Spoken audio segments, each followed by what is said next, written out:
Bonjour ou bonsoir à tous, vous qui regardez les vidéos que sur le jour ou la nuit, ici DVD Pro Souvenirs.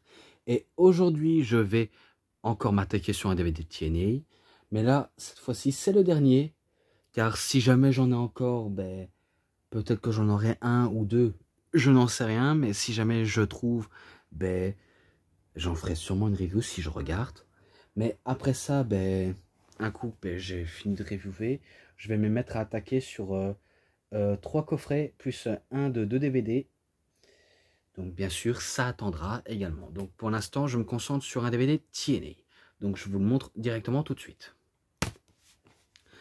Destination X 2012, avec Austin Harris à l'affiche, la surprise de l'année. Donc je pars crescendo. Les DVD à chaque fois, vous savez bien qu'il y en a un seul, des fois deux, ça dépend. Et vous savez bien maintenant, les commentateurs, c'est Varini et Grégory 10. Et il y a deux matchs que... Oh là là, j'ai oublié, mais je les... Vous en faites pas, je saurai qui c'est. Donc, bien sûr, je les, on va dire, je les citerai en description. Ouais, quand j'oublie, je cite. Donc, vous inquiétez pas. Donc, maintenant, le premier match de la soirée, pour éviter que je me trompe. Allez, un saloperie. Alors, le premier match de la soirée, c'est le match à 4 pour déterminer les qualificatifs pour le tournoi du championnat de la X Division. Donc c'est pour avoir une chance au championnat de la X Division. Et si je crois bien, le premier match c'est Mason Andrews, donc connu sous le nom de Scorpio Sky. Et je n'exagère pas, c'est vraiment Scorpio Sky, Mason Andrews, contre Dakota Darso. Je vais essayer de trouver. Lars Only. Ouais, Lars Only. Et Rubix. Donc voilà.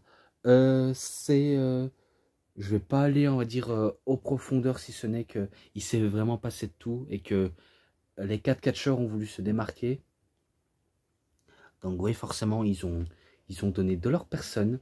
Et à la fin, c'est Mason Andrews qui bat Dakota Darso, Lars Only et Rubix. Donc ce match-là, un 3,20, voilà. Pareil pour l'autre qui va suivre entre Manson Andrews contre Kid Cash. Donc c'est bien sûr demi-finale. Ouais, match demi-finale du tournoi. De la X-Division également. Et que c'est encore pareil avec Manson Andrews qui bat Kid Cash.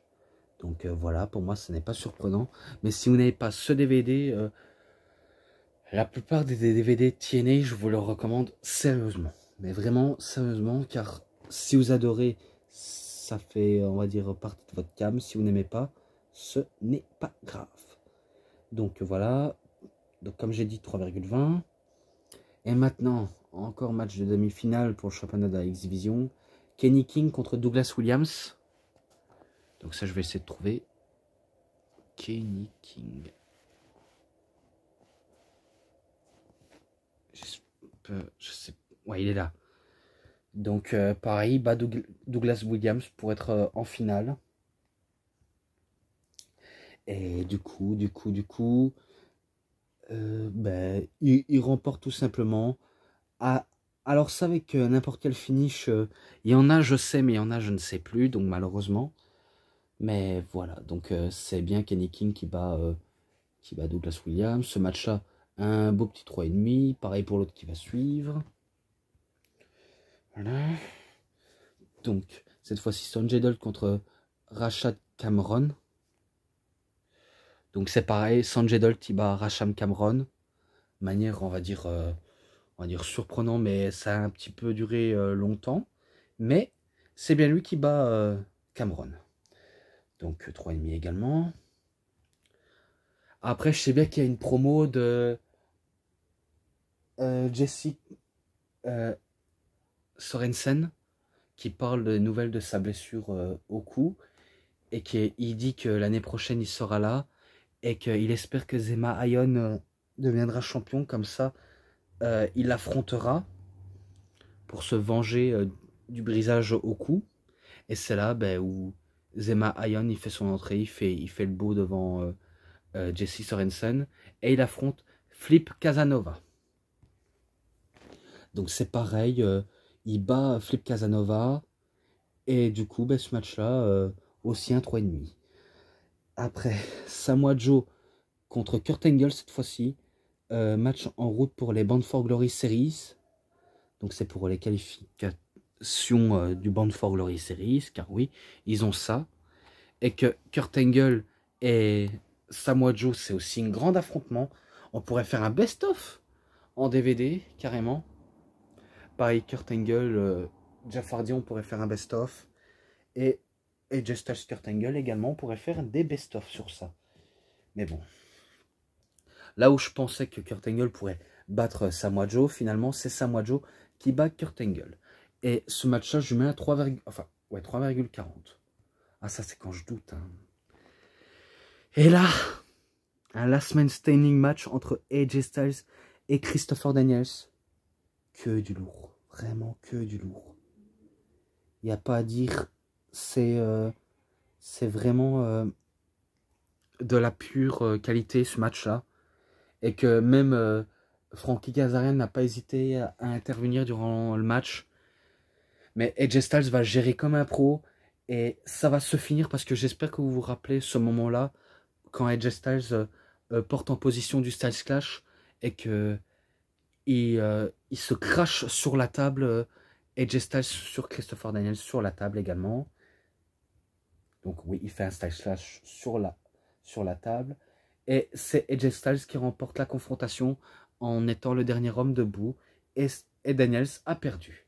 Donc il s'est passé tout dans le match que je n'ai pas su tout noter. Mais il fallait que je me dépêche parce que avec tout le mal de tête et je ne suis pas forcément on va dire aux formes mentalement un petit peu. Mais bon, ça c'est une autre histoire. Mais c'est victoire de Styles. Et ce match-là, je mets un 3,50. Voilà. Après, la finale, cette fois-ci, la finale. Donc, Zema Ion contre Kenny King, contre Mason Andrews et contre Sanjay Dutt. Et là, c'était pour le Ultimate X. Donc, vous voyez une ceinture accrochée autour des câbles qui font en forme de X avec le décor.